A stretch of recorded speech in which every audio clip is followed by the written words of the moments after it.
Thank you to the organizers. So I took the different approach. Instead of listing the entire group of people contributing, you only see my name on there, but it really is a very large group.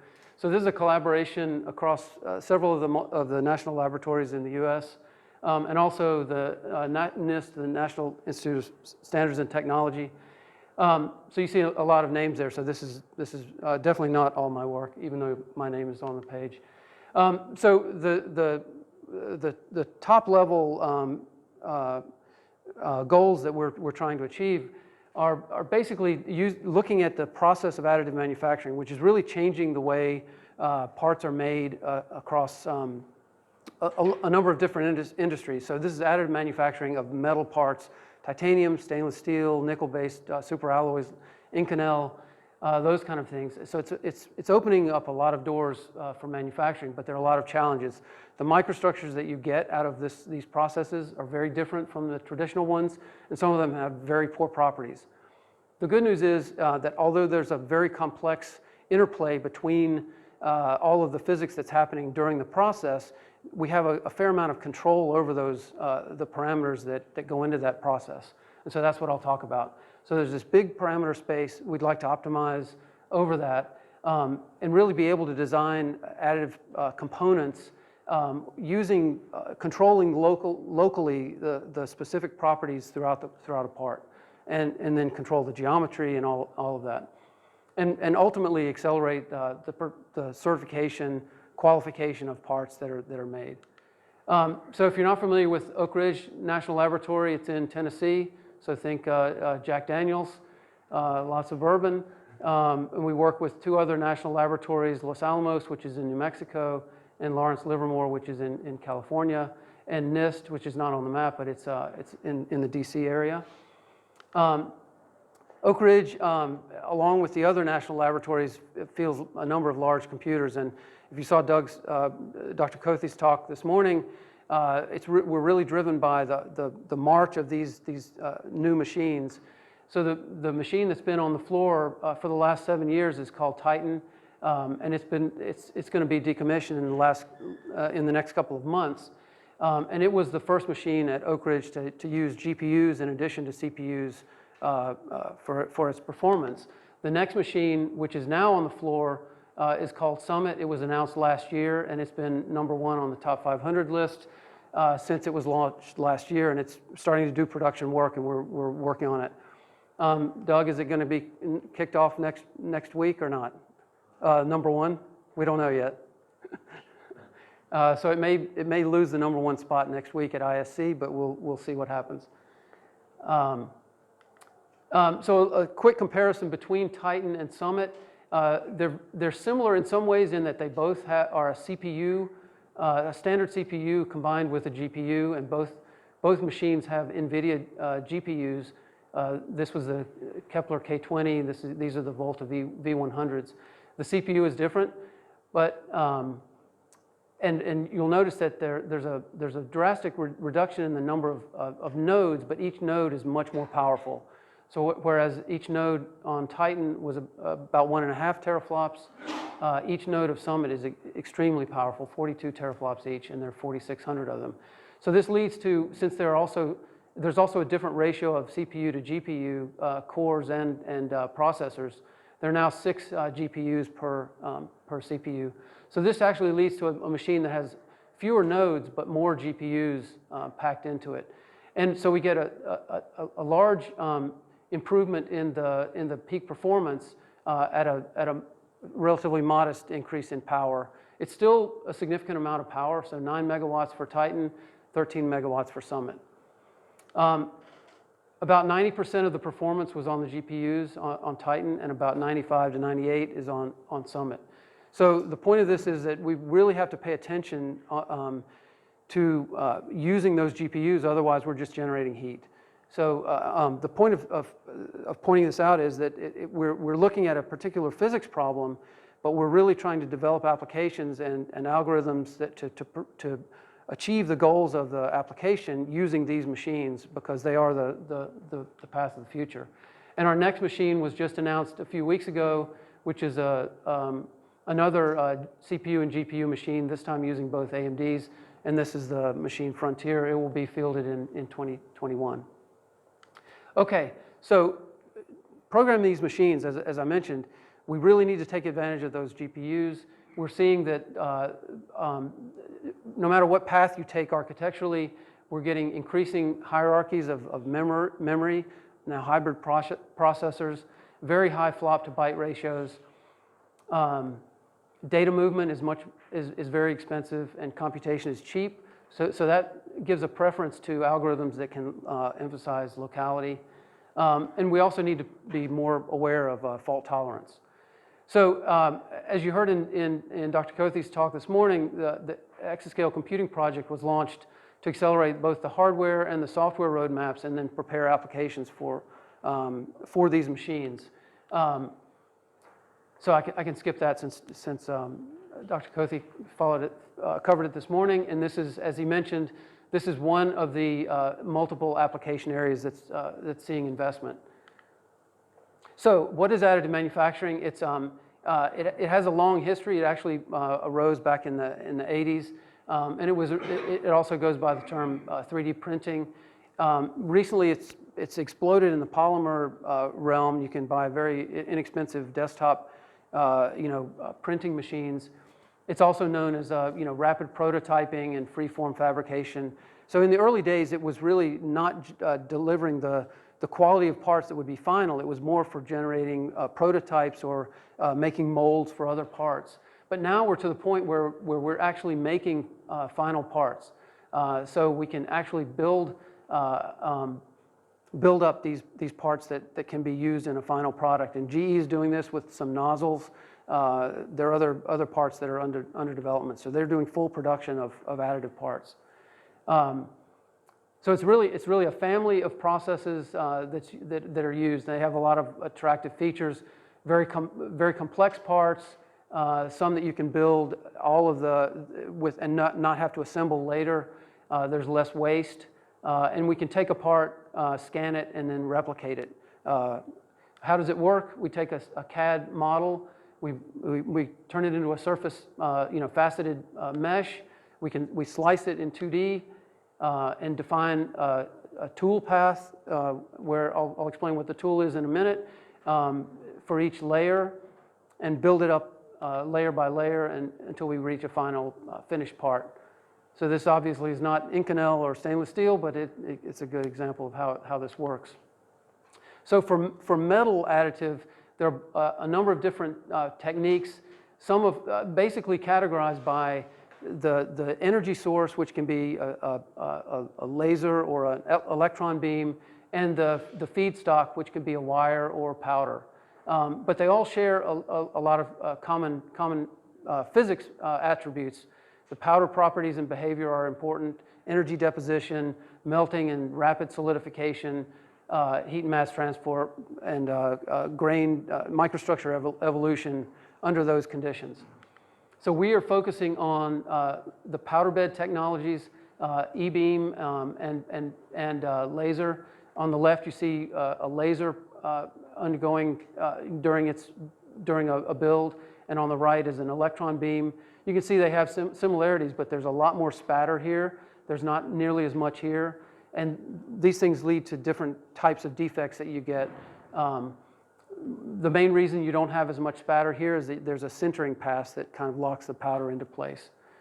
This is a picture of the feedstock that you get. These are 10 to 50 micron size powder particles.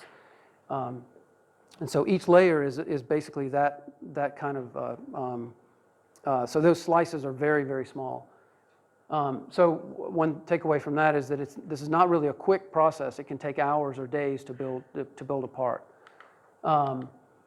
Okay, so the bad news is that the microstructures, as I mentioned earlier, can be really bad. So this is a traditional kind of cast wrought microstructure. You can see they're sort of equiaxed and similar sizes across the image, whereas here it's really a mess. You've got these long, slender grains. They're going in different directions, but with some alignment, and that leads to some very poor properties it can lead to.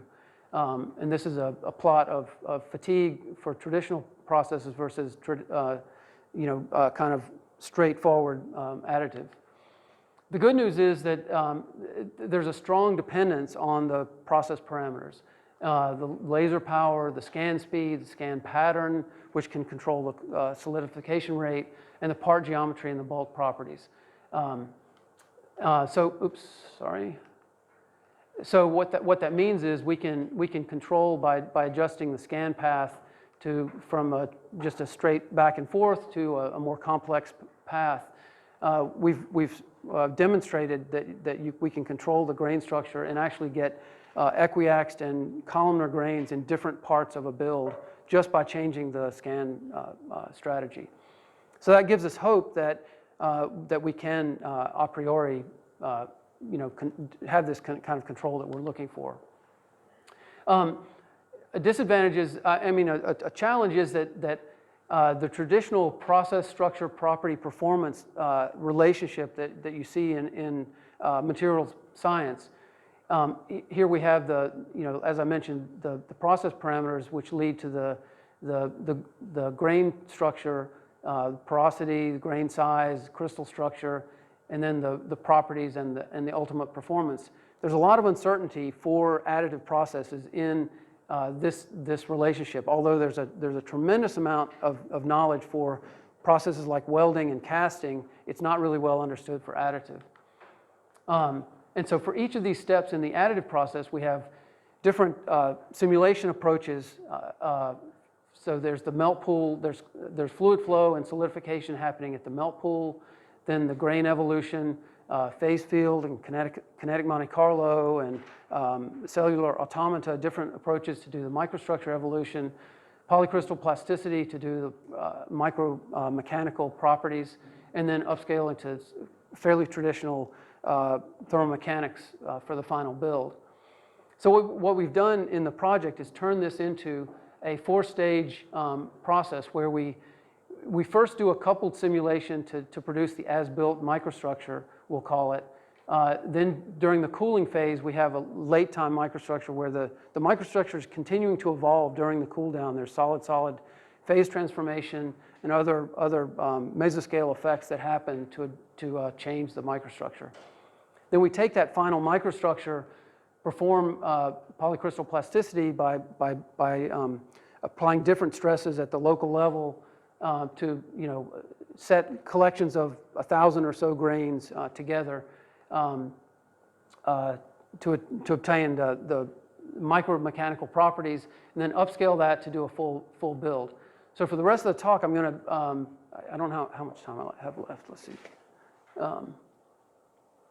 Yeah, I think I'm okay. I'm going to concentrate a little more on the first stage and show how we're doing some of that. Okay. I wanted to step through the 4 stages. So this shows you using AMR to couple the thermomechanics to what's happening in the fluid movement in the melt pool during a solidification. And then so this is so tightly coupled. This really needs to be done in a closely coupled, nonlinearly consistent fashion, which will drive the microstructure evolution. And I mentioned the late time microstructure. That's a phase field approach. It's spectral, so we have a 3D FFT, currently using this P3D FFT. And this is currently actually the most expensive part of the calculation. So we can only afford to do that in several hundred or thousand locations. So we have to choose those representative locations carefully. Similarly for the polycrystal plasticity, so this is a code we're calling exaconst, which is based on MFEM, which is a finite element library being developed as part of the seed co-design project within ECP. And so as with the late time microstructure, this has to be done at selected locations throughout the part. It's too expensive to do everywhere. And then finally, the full build using the locally accurate information that we've gotten from those other simulations. This is actually fairly cheap. And so really the bulk of the calculation is here. This one is challenging because of the nature of the scan pattern, which I'll go into in a second. So this is one first step that we did, was coupling the melt pool simulation to the thermomechanics through an interface using DTK, which is a open source data solution mapping capability. And this is work by 4 colleagues across the labs, Los Alamos, Livermore, and Oak Ridge. And we just demonstrated that we can do a simple calculation and consistently between those two components, because there's not one component that does all of the physics for that. So during the melt pool simulation, Diablo, which is the thermomechanics code, continues to solve the far field to assure a consistent state. And we have to do that throughout the whole scan path on every layer. And then we use that, the thermal field that's generated from that to drive the microstructure evolution. I'll skip through this quickly. This is actually using a cellular automata approach to grow grains from that thermal field.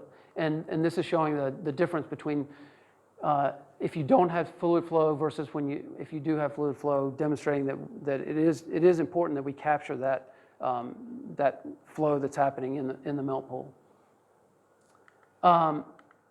Okay, so I mentioned earlier that the scan strategy is a bit of a problem, because it really is sequential. It's going back and forth. This is a simple back and forth build that really is challenging to parallelize. And if we did this, just in a straightforward, we need hundreds of layers, very fine zoning, and it's really an intractable problem if we did it just sequentially. So we look for ways to attack this, and we really the observation is that we really only need high mesh resolution at the melt pool. And so very far away from the laser, not much is happening. So what we decided to try was just a fairly straightforward and simple parallel in time superposition approach. Break the laser into many small tracks, and then just estimate initial conditions, let it run, and then iterate. We weren't sure if this would work, because it's fairly simple approach, but it turns out it did. So we make an initial guess, just let it run for each individual segment, and then that becomes the guess for the next approach. So I'm going quickly because I've only got a couple of minutes here. So this is a one demonstration. So we've broken that earlier path into all these independent ones, and let them all run in parallel. So it gives us a way to get parallelism at the layer level. Add those up, and we get the result, the thermal field at one layer. We verified this by doing a simple linear problem, and we get the exact answer back. Take note of the scale on these, and so if we do a linear problem, we get the right answer. If we do a nonlinear problem where we have temperature-dependent properties and a higher laser power, we get much more error.